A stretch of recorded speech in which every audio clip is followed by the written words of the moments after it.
Il est vrai que dans la vidéo où je parle des animaux et des outils, eh bien je n'ai mis aucun exemple d'animaux qui fabriquent des outils.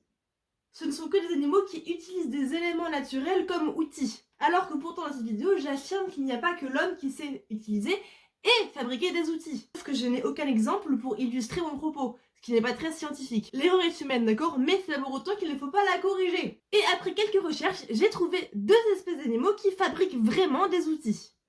Là, je suis sûre. Et le premier animal, c'est le corvidé. Ils sont capables de fabriquer des objets tels qu'une perche ou un crochet en assemblant des brindilles entre elles pour pouvoir récupérer de la nourriture. Cet oiseau est même capable d'adapter ses inventions en fonction du problème qu'il a à résoudre.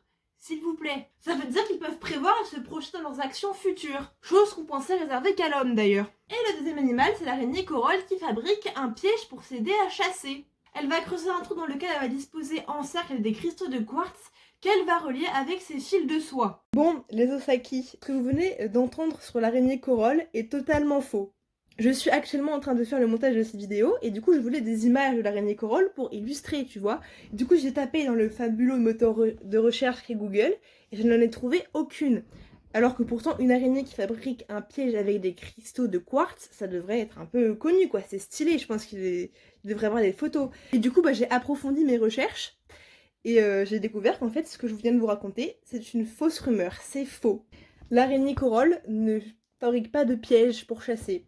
Elle chasse en embuscade en se camouflant dans les fleurs. Comme quoi même les meilleurs peuvent se tromper.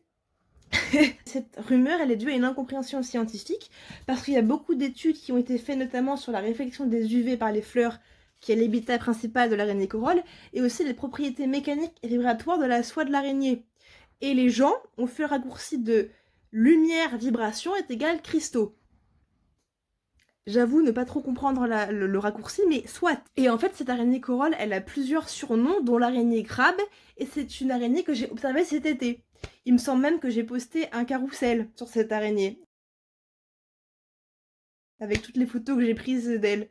Parce que quand j'ai vu cette araignée se balader sous ma table, j'ai fait « Waouh, une araignée blanche, elle est trop belle, faut que je la prenne en photo !» Voilà, donc nous avons que des corvidés pour réellement fabriquer des outils.